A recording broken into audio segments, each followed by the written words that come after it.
Madame, monsieur, bonsoir, bienvenue dans ce journal. À la une de l'actualité, 26 ans après, la Côte d'Ivoire reçoit l'organisation du concours d'agrégation en sciences de la santé. Au nombre des participants, 395 candidats, dont 63 Ivoiriens. Le Premier ministre a procédé à l'ouverture de ce concours de médecine humaine, pharmacie, odontostomatologie, médecine vétérinaire et production animale du CAMES. Vers la recomposition de la commission électorale indépendante, un texte prévoit la création de 2 nouveaux postes de membres de la commission centrale et de commissaires locaux, des postes réservés aux partis et l'opposition politique.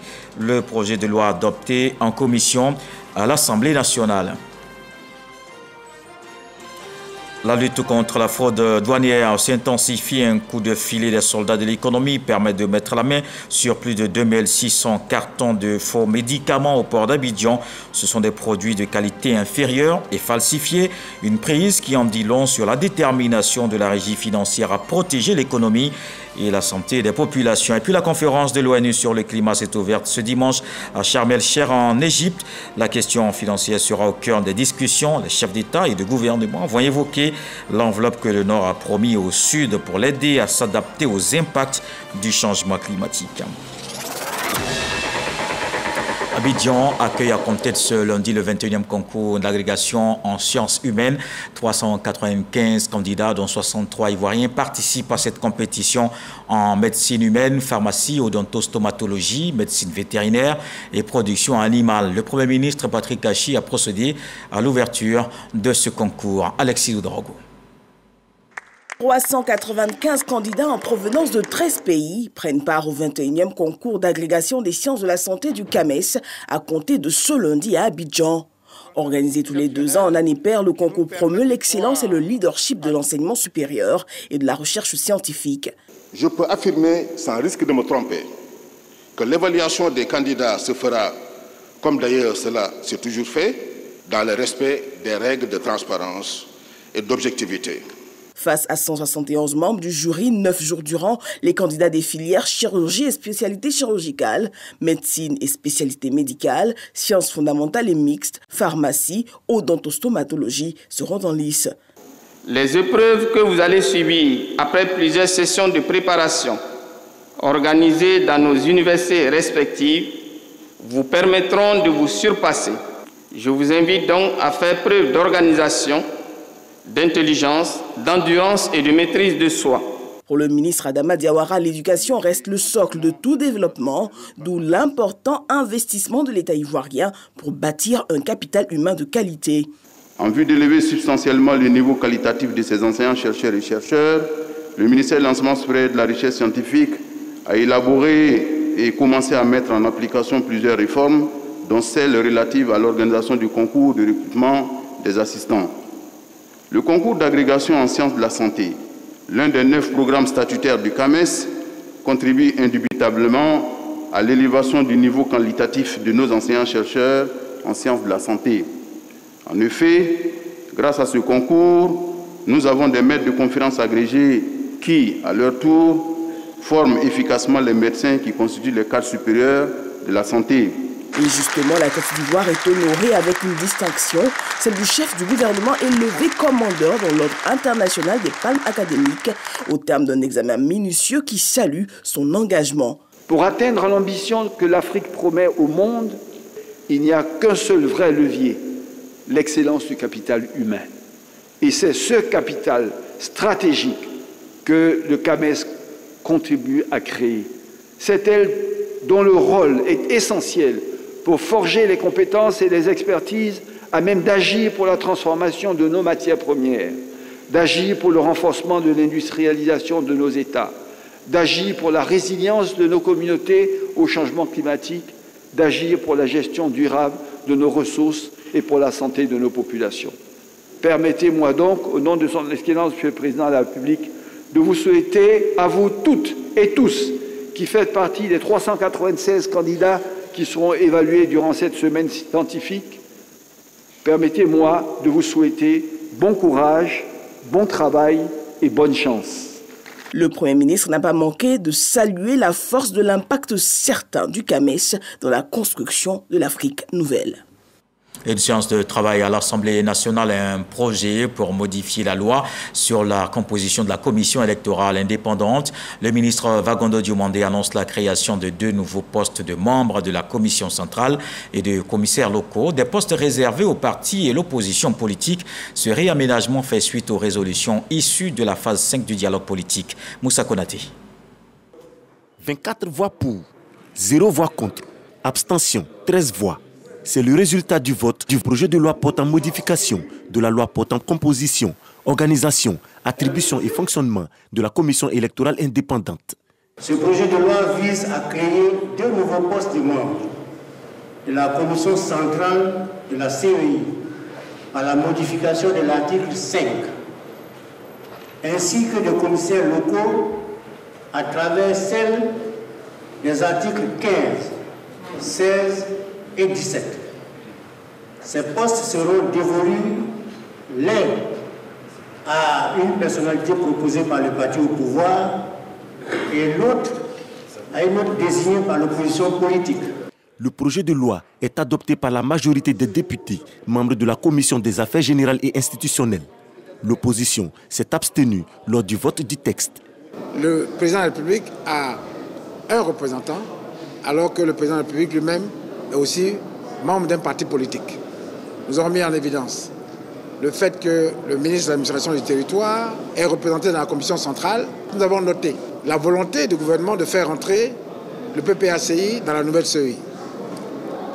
Au regard de tous ces éléments, après échange et débat et après consultation entre les députés du PDCI et ceux du PPACI, le groupe parlementaire PDCI-EDA a décidé de s'abstenir. Le réaménagement de la commission électorale indépendante est l'une des recommandations du dialogue politique entre le pouvoir et les partis de l'opposition. Le dialogue politique dans sa phase 5 qui a eu lieu en 2022 et qui s'est concrétisé par un rapport final qui a été adopté par l'ensemble des participants. Il figurait parmi les recommandations un réaménagement au niveau de la CEI. Et c'est ce qui fait aujourd'hui l'objet du projet de loi qui a été soumis à l'appréciation des députés. Je me réjouis que ce projet de loi ait été voté en l'état. Selon l'article 5 nouveau du présent projet de loi sur la CEI, les membres de la commission centrale sont une personnalité proposée par le président de la République, une personnalité proposée par le ministre en charge de l'administration du territoire, 6 personnalités issues de la société civile, un magistrat proposé par le Conseil supérieur de la magistrature, 4 personnalités proposées par le parti au pouvoir et 5 personnalités proposées par les partis de l'opposition. En santé, voyons cette action de solidarité, une opération de distribution de lunettes et d'appareils auditifs aux populations vulnérables. Pour cette première édition, c'est la commune d'Abobo qui a abrité le lancement de la campagne. Une opération qui permettra de soulager ceux qui sont dans le besoin. Frédéric Oulaï, Franck Quadio. Esplanade Ahmed Bakayoko de la mairie d'Abobo, des consultations ophtalmologiques et des séances de dépistage auditif, des séances de consultation, puis des remises de lunettes et d'appareils auditifs, un soulagement pour les bénéficiaires. Je remercie particulièrement Madame le ministre d'État, maire de la commune d'Abobo, qui a voulu que toute la population d'Abobo s'acquiert de ces lunettes-là, pour le bien-être, pour le bien-vivre de la population. Cette opération humanitaire est initiée par le consistoire des Danites de Côte d'Ivoire en collaboration avec le grand rabbin de Côte d'Ivoire. Ce projet entend renforcer les valeurs de solidarité et la paix entre les populations. Quand je vois ces sourires, cette joie, avec peu de choses, on voit de la joie, on voit de la fraternité, on voit de l'amour et on voit de l'entraide entre tous. Ça, c'est la grande leçon que nous venons pour vous donner, pour vous amener, mais on reçoit beaucoup plus que ce qu'on vous donne. J'ai choisi d'apporter mon concours, mon modeste concours, et l'évolution doit se faire pour les autres, par rapport aux autres. Et c'est ce que je voudrais dire à Madame la Ministre, c'est que c'est grâce à son esprit également d'aller vers les autres, pas seulement un esprit politique, mais au contraire un cœur qui parle. Et quand le cœur parle, eh ben, ça va dans le cœur de l'autre. Le premier magistrat de la commune, d'Abobo, est venu visiter les stands et s'imprégner des différentes étapes de la consultation. Kandia Kamara s'est aussi réjoui du choix porté sur sa commune. Nous avons décidé de mettre en priorité l'aide apportée aux populations. et aussi pour leur permettre de vivre dans la dignité. Nous remercions encore une fois ceux qui ont choisi notre commune pour nous permettre vraiment de mettre en œuvre notre politique sociale à travers vraiment ces consultations, mais surtout le don de lunettes et d'appareils auditifs à ces personnes qui n'avaient pas les moyens de se les offrir. Lancée officiellement dans le district d'Abidjan, cette opération va se poursuivre dans les localités à l'intérieur du pays. Et pour la bonne santé de tous, la lutte contre la fraude douanière s'intensifie. Les douanes ivoiriennes mettent la main sur plus de 2600 cartons de faux médicaments au port d'Abidjan. Ce sont des produits de qualité inférieure et falsifiés destinés au marché d'un pays voisin. Une prise qui en dit long sur la détermination de la régie financière à protéger l'économie et la santé des populations. Lanciné Bakayoko. Ce sont exactement 2616 cartons de faux médicaments dissimulés dans 2 conteneurs en provenance de l'Inde et en transit pour le Mali, qui ont été saisis au port autonome d'Abidjan. Cette opération a été menée par les agents des douanes du bureau scanner installé dans l'enceinte de la zone portuaire. Ces médicaments de qualité inférieure et falsifiés sont essentiellement constitués de comprimés, de capsules, de pommades de massage et de flacons de sirop. Cette saisie a été possible grâce à des informations reçues de l'autorité ivoirienne de régulation pharmaceutique. Voilà un des produits que nous avons récupéré, qui est le sirop de promethazine. C'est un des sirops qui est incriminé aujourd'hui dans la mort de 66 enfants en Gambie. C'est le premier des produits qui est mis en cause. Ces marchandises ne sont couvertes ni par un agrément, ni par une autorisation préalable d'importation, encore moins par une déclaration en détail. Selon les douanes ivoiriennes, la détention de ce type de marchandises constitue une importation en contrebande de marchandises prohibées. Au-delà de la saisie, le message des autorités pharmaceutiques aux populations est clair. Éviter de s'approvisionner en médicaments de la rue parce que ces médicaments constituent un véritable danger pour la santé. Et la solidarité gouvernementale continue pour les victimes des dernières inondations. Les populations du village d'Aloko Kofikro dans la sous-préfecture d'Ananda et celle de Dimbokro ont reçu la ministre de la Solidarité et de la lutte contre la pauvreté, Miss Belmont Dogo, a exprimé la compassion du chef de l'État après les dégâts causés par la montée du fleuve Nzi. Elle a aussi fait don et rassuré que des dispositions sont prises pour reloger les ménages affectés. Khalil Diomondé et Jean-Marc Djadji. Voici ce qui reste du logis de Martine. La quinquagénaire et ses enfants ont vu leur habitation voler en éclats suite aux inondations causées par la montée des eaux du fleuve Nzi le 5 octobre dernier. Nous sommes dans le village d'Aloko Kofikro, dans la sous-préfecture d'Ananda, à 60 km de Daoukro. Ici, l'on enregistre 16 maisons écroulées et 31 plantations ravagées par la crue du fleuve Nzi. Au total, plus de 200 personnes impactées. La ministre de la Solidarité, Belmont Dogo, sur les décombres. Objectif, témoigner la compassion du gouvernement aux victimes. Et pour soulager ces familles encore étreintes par la douleur, la ministre leur offre 3000 lots de vivres, de non-vivres et du numéraire. Valeur globale des dons, 16 millions de francs CFA. Aujourd'hui, l'arrivée de Madame le ministre de la Solidarité vient nous réconforter parce qu'elle apporte la compassion du gouvernement. Elle apporte la compassion du président de la République. Et les populations qui sont ici se sentent concernées, se sentent proches de l'État parce que l'État ne les a pas oubliés. Je remercie beaucoup Madame la ministre pour les gestes qu'elle vient de faire parce que ma maison a été détruite et je logeais donc aux côtés de mes parents. Donc aujourd'hui, elle vient nous donner des vivres, des dons là sont vraiment les bienvenus. On avait vraiment besoin de ça. Satisfaites, les populations sinistrées émettent toutefois des doléances. Le relogement des personnes sans abri et la construction d'un collège de proximité sont les priorités.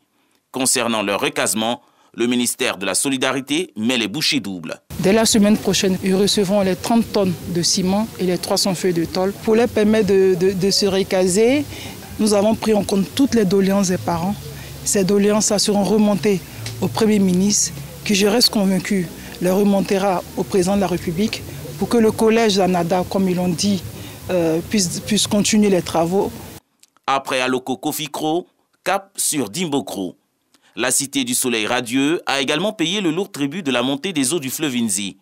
Cette visite de la ministre de la Solidarité, Belmondo Dogo, est la deuxième du genre après celle du 24 octobre dernier. Et pour cause, le nombre de victimes des inondations a connu une hausse, passant de 400 à 800. Pour question d'équité, notre devoir était de revenir à Dimbokro, permettre aux 400 nouveaux ménages sinistrés de recevoir l'aide du gouvernement. Ce que nous sommes venus faire ce jour, ils ont reçu 5 millions. En plus des 5 millions de francs CFA, ces familles recevront 200 sacs de riz. Notons que la dernière montée des eaux de cette ampleur remonte à 1968. Ici à Abidjan, les acteurs de transport de Yopougon reprennent le travail. Les membres du collectif ont rencontré le ministre des Transports après la mort d'un chauffeur le vendredi dernier, un drame qui avait perturbé la circulation dans la commune. Abou Sanogo. Le collectif est des acteurs du transport routier de Yopougon, reçu par le ministre des Transports Amadou Kone. Une rencontre qui fait suite au décès par balle de Karamoko Fofana, conducteur du taxi communal à Yopougon. Un drame qui a perturbé le transport dans cette commune. Mais aujourd'hui, les acteurs du transport routier de Yopougon reconnaissent que... Depuis cette date, la famille du défunt, les transporteurs, les conducteurs routiers ont fait l'objet d'un important élan de solidarité du gouvernement ivoirien à travers le ministre des Transports. Nous exprimons à cet effet nos remerciements au président de la République, son Excellence, M. Alassane Ouattara. Nous sommes conscients des efforts faits par l'État en matière de sécurité, particulièrement pour les acteurs du transport routier. C'est pourquoi nous considérons que l'incident de vendredi est un acte isolé. Nous faisons confiance à nos autorités pour qu'un tel acte ne se reproduise plus jamais. Alors, nous exhortons en conséquence nos camarades chauffeurs de la commune de Yopougon à reprendre le travail dans la sérénité dès ce soir. Le ministre des Transports, Amadou Kone, salue la hauteur d'esprit des acteurs du transport routier de Yopougon. Au nom du gouvernement, au nom du chef de l'État, donc présenter encore une fois donc, nos condoléances à la famille donc, de Karamoko, présenter nos condoléances à l'ensemble de ses collègues, des transporteurs donc, de la commune de Yopougon. Cette situation a créé, comme on le sait, donc de l'émoi donc au sein des transporteurs qui ont pour certains donc décidé d'un arrêt de travail.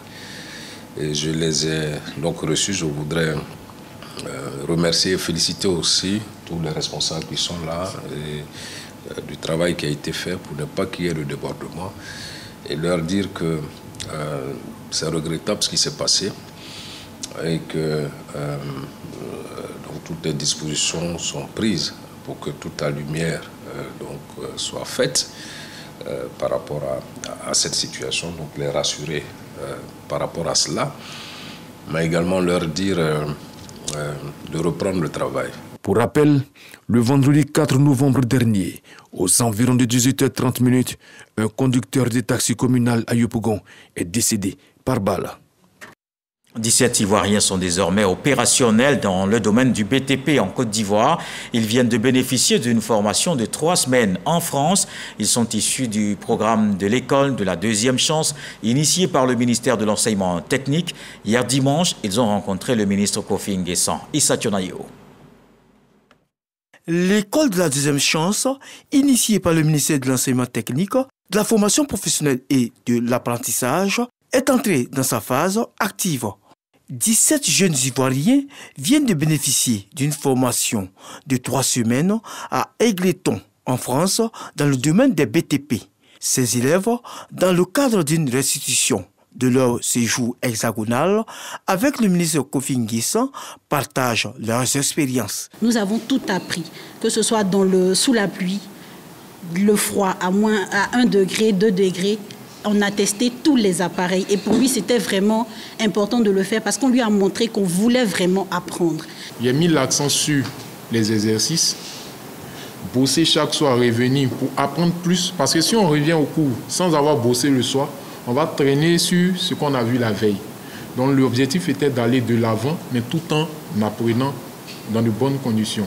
Convaincu que l'émergence du pays passe par un dynamisme de l'enseignement technique et professionnel, le ministre Kofi Nguissan se réjouit de cette initiative. En créant et en soutenant l'école La Deuxième Chance, c'est de donner une chance véritablement aux jeunes d'avoir la possibilité de se former et d'être employés. Vous voyez, ces 17 jeunes qui ont postulé à notre programme viennent de rentrer de France. Ils ont été formés à Égletons dans les métiers de topographe. Chacun d'eux a aujourd'hui une entreprise. Le ministre Kofi Nguissan indique que ces 17 Ivoiriens formés sont déjà opérationnels pour les différents chantiers en perspective. Une deuxième vague d'élèves ira dans les tout prochains jours en France en formation pour le bonheur des entreprises de la place. Et l'Institut d'études stratégiques et de défense démarre sa 6e session internationale à Abidjan. Cette édition réunit des experts en technologie de l'information et de la communication venus de divers pays. Ils vont partager leurs expériences sur la nouvelle donne des développements d'une politique de défense et de sécurité adaptée aux menaces actuelles. Le reportage de Souleymane Donissongui, Walter Amadou Ouattara. Les armées, de plus en plus confrontées aux influences de nouvelles technologies, sont appelées à intégrer dans leurs prérogatives un nouveau champ de bataille qu'est le cyberespace. Avec cette réalité, l'accent est mis désormais sur l'espionnage et la récupération de données. C'est dans cette perspective qu'a lieu la 6e session internationale de réflexion stratégique SIRES à Abidjan. L'objectif visé par ces assises est d'aiguiser le sens d'analyse tout en renforçant les capacités des hauts responsables de l'administration publique, du secteur privé et des forces armées en matière de questionnement stratégique sur des problématiques nationales et internationales à travers des échanges d'expériences. Les différentes communications des experts en la matière seront axées sur la problématique de l'innovation technologique en termes de défense et sécurité sur le continent africain. Conscient des enjeux que représente cette nouvelle donne dans le développement d'une politique de défense et de sécurité en lien avec les menaces actuelles, le ministère d'État, ministère de la Défense, accorde un intérêt majeur à cette session. Le gouvernement ivoirien a adopté une stratégie nationale de cybersécurité et a créé l'Agence interservices de sécurité numérique. L'opérationnalisation très prochaine de cette agence permettra une prise en charge efficace de la cybermenace avec l'implication de tous les services spécialisés dans le domaine. 6 sous-thèmes seront abordés en plénière. Une nouvelle approche au niveau des décorations dans l'ordre du mérite ivoirien. Il sera mis en place des comités locaux du mérite et la nouvelle stratégie de promotion du mérite à l'international. C'est ce que l'on retient de la conférence de presse tenue au siège de la Grande Chancellerie. Ces comités vont permettre de redynamiser et faciliter la détection des Ivoiriens qui se distinguent et les mettre en lumière. Et la Côte d'Ivoire lutte contre la fragilité dans les zones frontalières du Nord. Un projet est initié visant 65 000 jeunes dans les régions du Bonkani, du Tiologo, du Poro, de la Bagoué, du Folon et du Kabadougou. Il est prévu du 9 au 13 novembre une mission du ministère de la Promotion de la Jeunesse et les partenaires techniques et financiers. Avant cette date, les élus locaux, l'administration préfectorale et des membres du gouvernement ont été conviés à une rencontre. Walter Amadou Ouattara. Le projet intitulé « Fragilité des zones frontalières nord de la Côte d'Ivoire » se veut une riposte avec implication communautaire. Il s'inscrit dans le cadre de la phase 2 du programme social du gouvernement.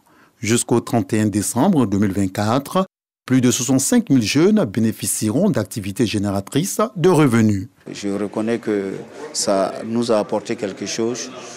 c'est visible. Il y en a qui sont des acheteurs de produits vivriers comme des produits industriels tels que l'anarca. Surtout les femmes qui s'exercent dans des petites activités commerciales.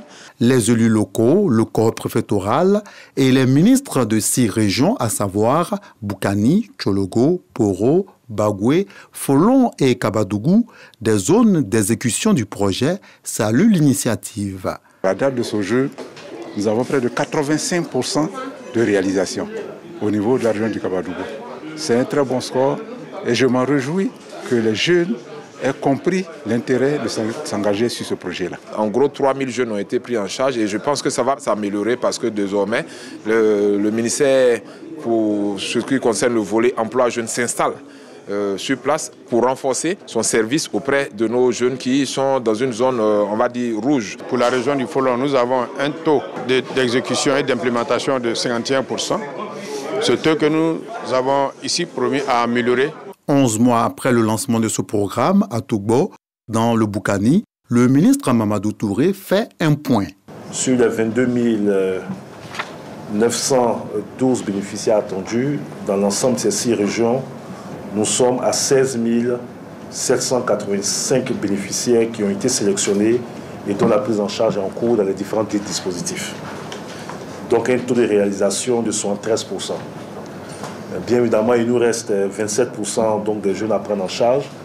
Et cette discussion donc, a permis d'analyser ce programme dans sa mise en œuvre, d'identifier les défis qui restent encore et donc d'avoir des réponses à apporter pour qu'au 31 décembre, on soit à 100% donc des réalisations. Est prévue du 9 au 13 novembre prochain une mission du ministère de la promotion de la jeunesse, de l'insertion professionnelle et du service civique en collaboration avec ses partenaires. Cette mission de terrain va permettre d'apprécier l'état d'avancement des activités réalisées. Dans l'actualité politique, le secrétariat départemental du RHDP de Niakara a effectué sa rentrée politique. Les militants d'autres partis ont officiellement annoncé leur adhésion au rassemblement des oufouettistes pour la démocratie et la paix. Cette rencontre marque le début d'une dynamique nouvelle. C'est ce que nous dit Kader Sogodougou. C'est par la présentation de 200 nouveaux militants qui adhèrent au rassemblement des oufouettistes pour la démocratie et la paix, RHDP, que démarre la rentrée politique de ce parti dans le département de Niakara-Mandougou. Pour les secrétaires départementaux, cela marque le début d'une nouvelle dynamique insufflée par le président de la République Alassane Ouattara qui vise à la relance du RHDP dans le département. Tafiri, Badika, Tortilla, Arikoka et Niedeka, les secrétaires départementaux ont insisté sur la cohésion entre les militants pour le triomphe du parti. C'est le lieu pour nous de lancer un appel à la tolérance, à l'union et au rassemblement de tous les cadres et militants RHDP dans le département de Niakara. Nous devons rester unis et solidaires dans l'intérêt supérieur de notre parti. Les problèmes d'ego et de leadership ne feront que freiner notre élan inutilement. Les représentants du président du Sénat, Jano Aoussou-Kouadio, et du secrétaire exécutif du RHDP, Ibrahim Sissé Bakongo, saluent les militants du RHDP de Niakara-Mandougou pour leur abnégation. Simplice Kona et Jean-François Sona exhortent les militants à l'union sacrée autour de leurs secrétaires départementaux. Aux responsables du RHDP, ils souhaitent qu'ils soient des hommes et des femmes de terrain. 2025, ça commence déjà par 2023. Il faut déjà amener nos jeunes, nos nouveaux majeurs à s'inscrire sur la liste électorale. Avec votre élection et votre investiture, nous sommes de plein pied dans le déploiement de la stratégie de consolidation de l'implantation de notre parti qui aspire à devenir la plus puissante organisation politique de l'ère post-Félix Houphouët-Boigny. Remise de diplômes d'honneur, médailles et divers présents pour les pionniers du parti dans le département. Dans le reste de l'actualité, la conférence de l'ONU sur le climat s'est ouverte ce dimanche à Sharm el-Sheikh en Égypte. La question financière sera au cœur des discours des chefs d'État et de gouvernement. Le nerf de la guerre, c'est l'argent que le Nord a promis au Sud pour l'aider à s'adapter aux impacts du changement climatique. Mais cette promesse faite en 2009 à la COP 15 de Copenhague de réunir 100 milliards d'euros par an pour 2020 n'a pas été respectée. Ils doivent pourtant être doublés d'ici à 2025 et d'autres objectifs doivent être fixés lors de cette COP. Voilà qui met un terme à ce journal. Merci de l'avoir suivi. Le retour de l'actualité, c'est à 23 h. Ce soir, le stage nous apprend qu'il est inutile de rechercher son chameau dans un poulailler. Dieu le voulant, on se retrouve demain.